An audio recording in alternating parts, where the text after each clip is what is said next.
yang hasil kesibukan itu pun akan disopotkan pada perjuangan Nabi SAW dalam berdakwah. Itulah hebatnya. Jadi iman yang kuat itu teman-teman, itu membuat orientasi kehidupan kita itu akhirat. Jadi dunia itu cuma ya numpang aja untuk kita jalani sesuai kebutuhan kita, tapi semua bekal itu dipandang adalah bekal akhirat. Ini cara berpikir yang sangat luar biasa. Semua sahabat Nabi begitu. Jadi mereka itu benar-benar yakin. Makanya mereka dalami betul yang Al-Baqarah ayat keempat itu. Wabil akhirati hum yuqinun. Mereka yakin betul. Yakin betul. Kan itu levelnya dinaikin kan untuk menguatkan keyakinan. Padahal iman aja, itu kan iman yakin tanpa ragu. Ya, yakin tanpa ragu. Jadi kan ayat ketiga itu udah alladzina yu'minuna. Ya, yu'minun dibuka dengan iman. Yakin tanpa ragu. Karena yakin tanpa ragu itu dia cari bekal akhirat. Jadi kalau nggak yakin, ngapain kita sholat? Ngapain kita infak? Kan? Itu kan untuk kebutuhan akhirat kita. Ya kan? Karena kita yakin setelah kematian, setelah kita wafat itu kan pintu gerbangnya. Ya, pintu gerbang yang mengantarkan kita pada rahmat Allah. Dengan rahmat itu bisa dapat surga.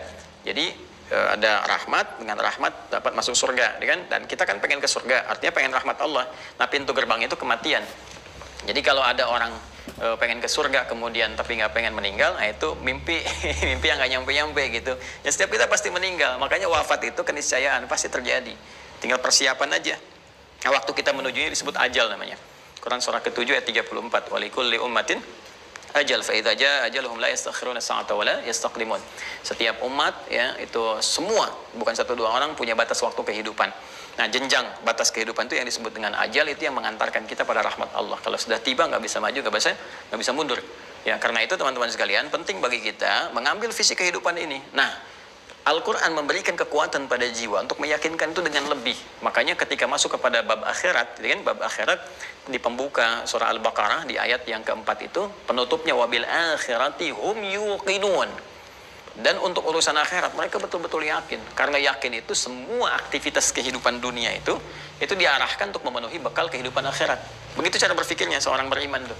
Ya, seorang beriman, karena seorang muslim belum tentu beriman yang sejati, yang sesungguhnya. Ya, muslim yang sesungguhnya itu adalah ketika dia beriman dengan lisannya mengatakan saya mukmin, saya beriman, maka iman itu masuk ke dalam jiwanya. Ya, nah di jiwa itu menumbuhkan keyakinan yang kuat sehingga memberikan pancaran pada seluruh anggota tubuhnya untuk membuktikan keimanannya. Dan di antara pembuktian itu adalah mengejar kepentingan akhirat. Jadi sahabat-sahabat Nabi itu walaupun di sini seperti Abbas radhiyallahu taala anhu misalnya, beliau bisnis ya, berdagang apa. Nah, itu semua apa yang dihasilkan itu untuk mendukung kepentingan akhirat. Jadi yang dunia itu ya pakai secukupnya aja. Ya, nggak dilarang kita kaya, malah disupport silahkan kaya dan sebagainya supaya hidup kita bisa nyaman dalam konteks beribadah. Ya, ada ruangan untuk salat, bisa dipakai kendaraan untuk mengantarkan ke majelis ilmu. Dan ketika kita merasa ini loh, saya nih cukup ya. Kalau saya selalu begini cara pandangnya. Misalnya saya di rumah ada berapa orang gitu kan, istri, anak-anak dan sebagainya, dan tanggungan kita.